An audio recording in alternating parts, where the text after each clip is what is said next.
Assalamualaikum warahmatullahi wabarakatuh.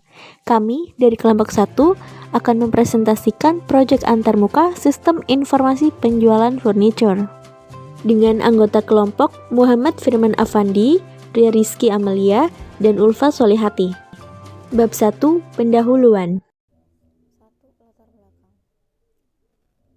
UD Perkasa Wijaya merupakan sebuah perusahaan yang bergerak di bidang produksi dan penjualan mebel dan furnitur. UD Perkasa Wijaya memproduksi dan menjual barang seperti ranjang tidur, lemari, kabinet, pintu, jendela, sesuai dengan keinginan pelanggan yang biasa disebut dengan barang custom atau dengan sistem PO atau purchase order. Proses yang dikerjakan pada sistem informasi penjualan furnitur UD Perkasa Wijaya adalah proses pendataan pelanggan, pemesanan, pendataan barang, transaksi, dan laporan penjualan. Sejauh ini, sistem informasi penjualan mebel dan furnitur dilakukan secara konvensional, yaitu dengan menggunakan pencatatan secara manual yang digunakan oleh admin. Perusahaan yang terjadi saat ini sering terjadi human error dalam pencatatan dan pengolahan data penjualan sehingga lebih banyak membutuhkan waktu dan tenaga. Oleh karena itu, sistem manual yang selama ini dipakai dipandang kurang relevan untuk pelayanan pada saat ini. Untuk itu, penjualan mebel dan furnitur ini memerlukan sebuah sistem baru yang sudah terkomputerisasi dan fasilitas bisa memudahkan pelayanan, yaitu komputer dan fasilitas yang dapat mengatasi permasalahan tersebut dengan membuat aplikasi berbasis web. Dengan demikian diharapkan dapat memberikan kemudahan dalam pengolahan data transaksi penjualan furnitur sehingga dapat menghasilkan laporan yang dibutuhkan dengan efektif, mudah, cepat, dan efisien. Selain itu, juga dapat meningkatkan pelayanan terhadap konsumen agar lebih mudah dan efektif mengakses sistem penjualan furnitur ini kapan saja dan di mana saja. Dalam proses aplikasi web tersebut, diperlukan langkah-langkah yang harus dipenuhi. Salah satunya merancang desain aplikasi sistem informasi penjualan berbasis web tersebut, sebab interaksi antarmuka dengan penggunaan adalah faktor penting untuk mencapai kesuksesan proses bisnis. Hasil perancangan desain ini adalah antarmuka untuk web sistem informasi penjualan furnitur, di mana di dalamnya itu terdapat fitur sesuai dengan kebutuhan pengguna dan dapat diakses dengan mudah. Namun, dalam proses perancangan perlu adanya studi lebih dalam mengenai aspek teknis agar nantinya bisa berfungsi secara optimal. 2. Rumusan masalah. Setelah mengkaji latar belakang masalah tersebut, maka penulis mendapatkan rumusan masalah sebagai berikut. 1.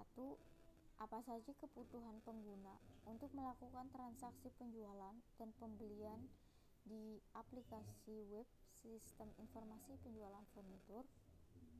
2.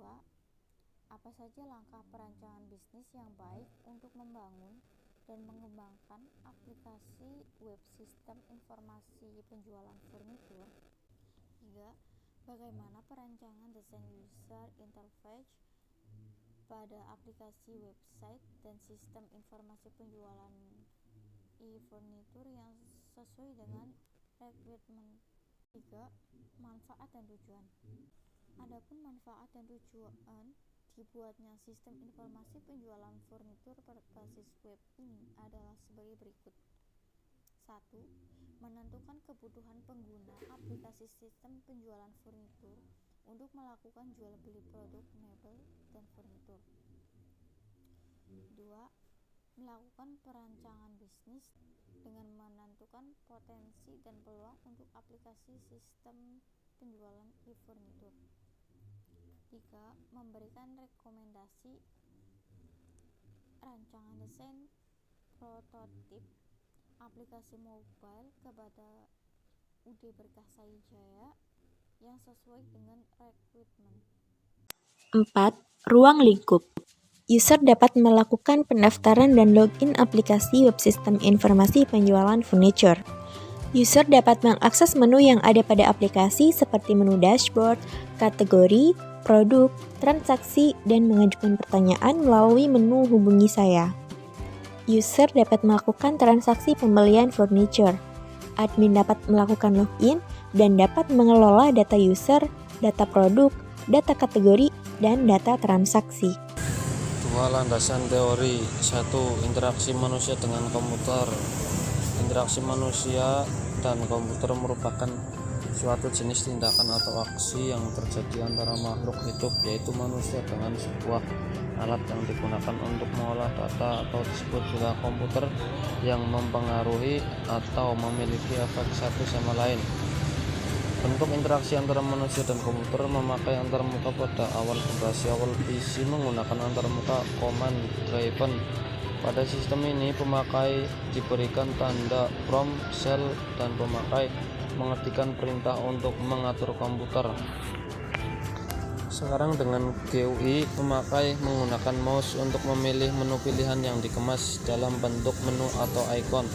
Pemakai tinggal point dan klik untuk memakai komputer. Bahkan dengan fasilitas touchscreen, pemakai bisa menggunakan jarinya untuk mengatur perintah dalam komputer. 2. User interface. User interface adalah tampilan visual sebuah produk yang menjembatani sistem dengan pengguna user. Tampilan UI dapat berupa bentuk, warna, dan tulisan yang didesain semenarik mungkin. Secara sederhana, UI adalah bagaimana tampilan sebuah produk dilihat oleh pengguna. Tujuan akhir dari sebuah UI adalah untuk menjamin kemudahan penggunaan, aksesibilitas fitur, dan user experience yang memuaskan. Dengan kata lain, UI yang efektif memudahkan pengguna menikmati semua fitur dan fungsi yang ditawarkan oleh sebuah produk digital. User interface yang baik ialah UI yang tidak memerlukan pelatihan dalam pengoperasiannya, efisien dan user friendly. Peranan user interface memudahkan interaksi pengguna dengan produk, meningkatkan penjualan dan pertumbuhan bisnis, meningkatkan kualitas branding.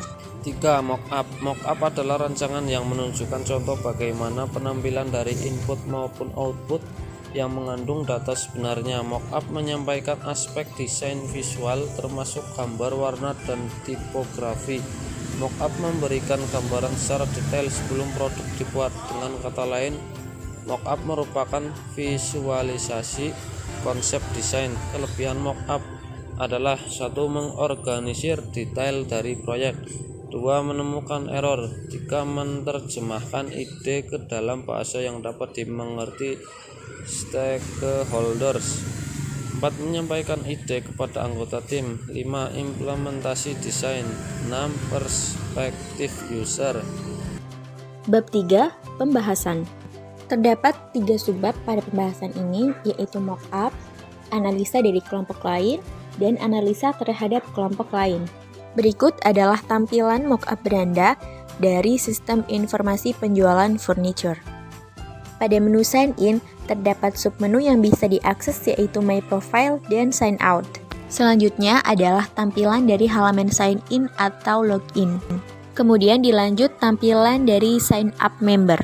Kemudian ada tampilan kategori, lalu tampilan halaman produk, halaman keranjang belanja, halaman setting alamat untuk konfirmasi pembelian produk, halaman metode pembayaran, apakah dengan cara transfer atau COD, yaitu cash on delivery.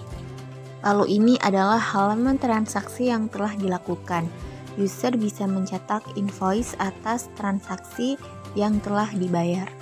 Berikutnya beralih ke subbab analisa dari kelompok lain. Analisa dari kelompok 2 ini pada halaman beranda. Yang pertama, logo sistem terlalu monoton ketika ditampilkan di bagian sidebar. Yang kedua, tidak ada informasi yang jelas mengenai sistem yang dibuat. Ketiga, inkonsistensi penggunaan bahasa.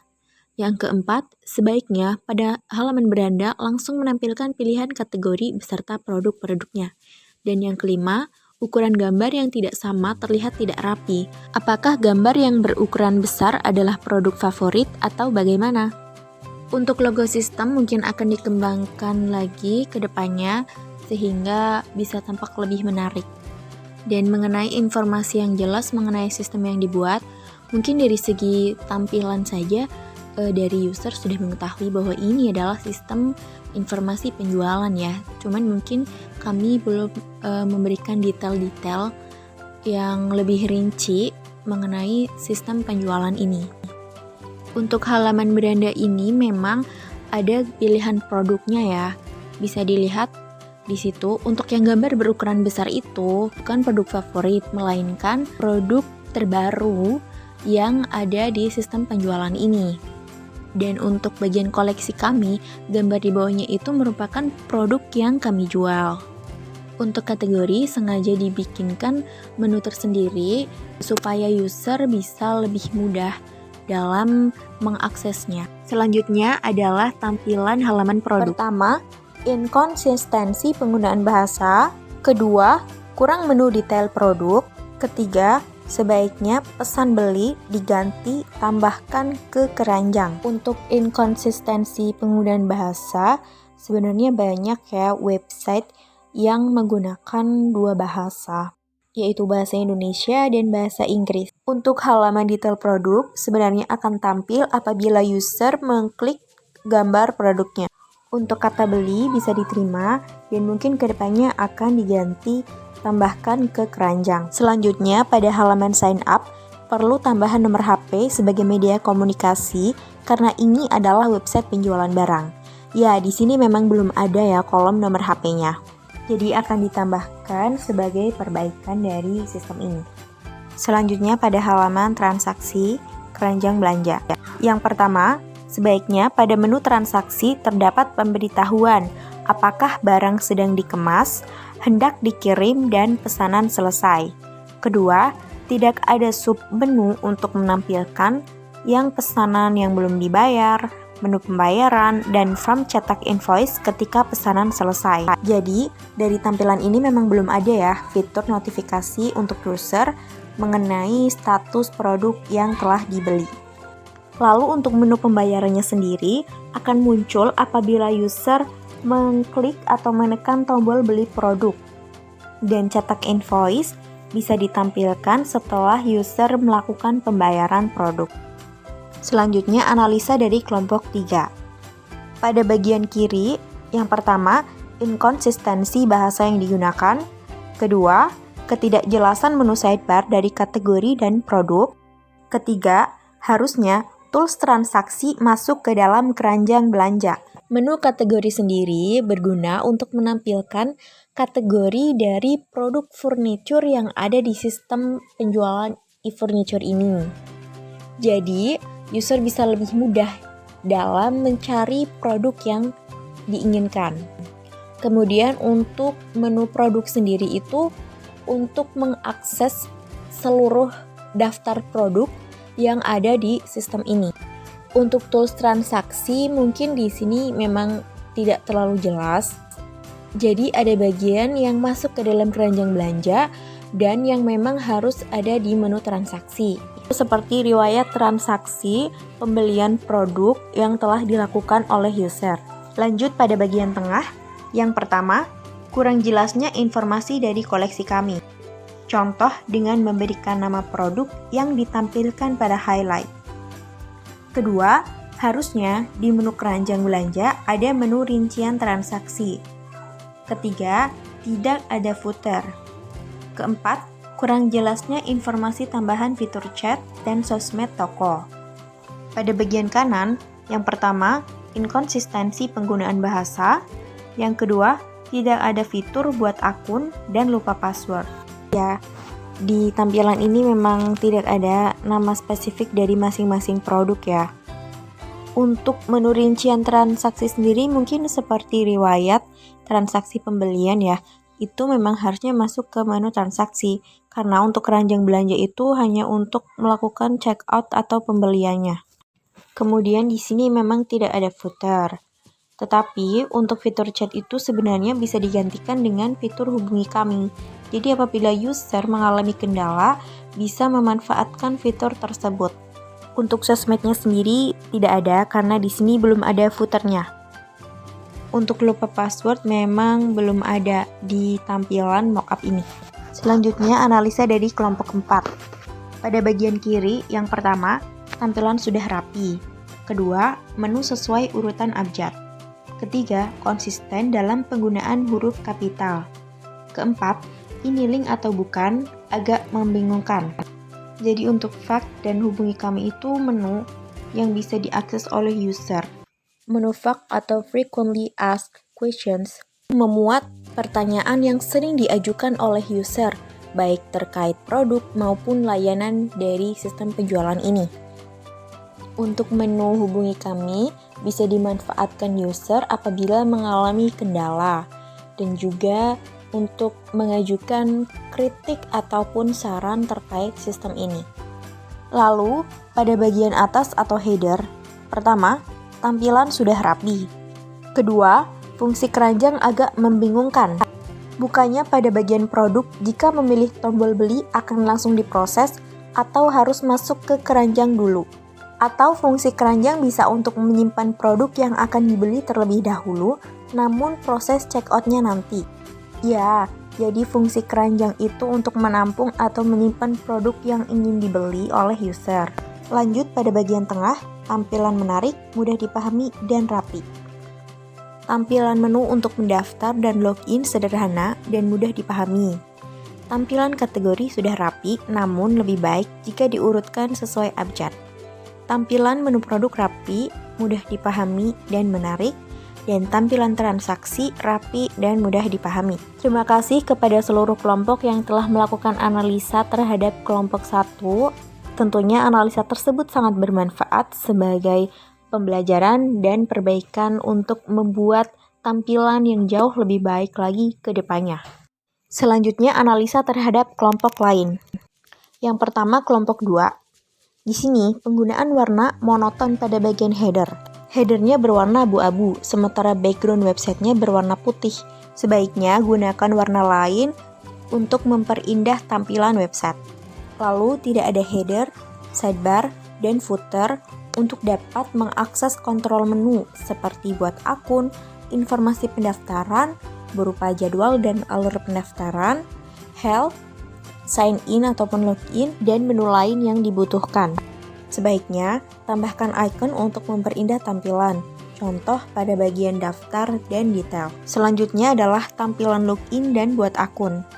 Pertama, inkonsistensi penggunaan bahasa, yaitu ada bahasa Inggris dan bahasa Indonesia, seperti login, password, yang kalau di bahasa Indonesia kan bisa menggunakan masuk dan kata sandi.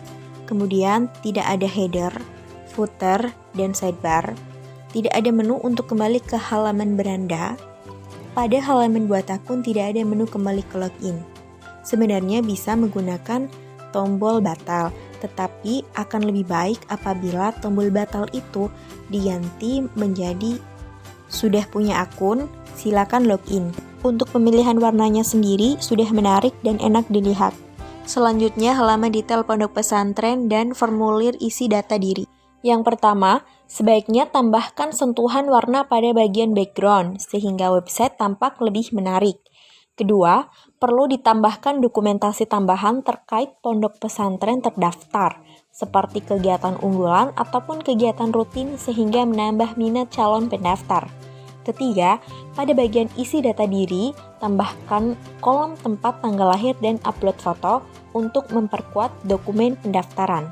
Bila diperlukan, tambahkan NIK ataupun nomor induk kependudukan bagi calon santri yang sudah memiliki KTP. Karena dalam proses pendaftaran dibutuhkan data yang lengkap dan rinci mengenai data diri calon santri.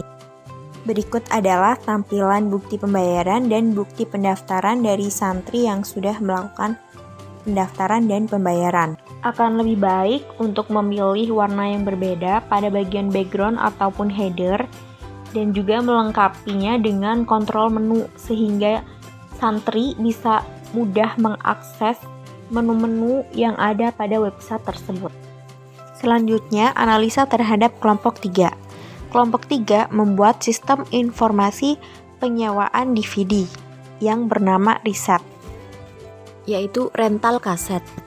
Pada bagian header, pertama, inkonsistensi penggunaan bahasa, yaitu ada beranda, daftar, bahasa Inggrisnya ada login, kemudian selamat datang pengunjung. Kedua, penggunaan warna seharusnya dibedakan antara header dan isi. Di sini, header dan isi yaitu background-nya menggunakan warna putih. Sebaiknya gunakan warna lain untuk membedakannya. Kemudian yang ketiga, tidak ada menu sewa kaset, di mana menu sewa kaset tersebut akan muncul apabila user melakukan login terlebih dahulu.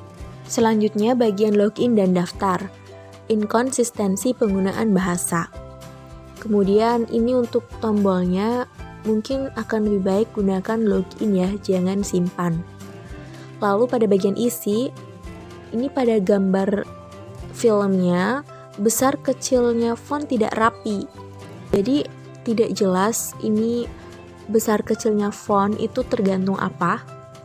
Lalu tidak ada rincian tampilan kategori film dan sewa kaset. Jadi akan lebih baik lagi apabila terdapat menu kategori sehingga user bisa melihat kategori film apa saja yang disewakan oleh sistem informasi rental kaset ini. Selanjutnya, analisa terhadap kelompok 4. Kelompok 4 mengambil tema sistem informasi penjualan daur ulang sampah yang bernama rumah sambung, yaitu rumah sampah Gawe Bunga. Pada bagian header, inkonsistensi penggunaan bahasa. Lalu terdapat judul toko. Mungkin lebih baik lagi jika judul toko itu diganti rumah sambung. Lalu, kurangnya kontrol menu yang ada pada header.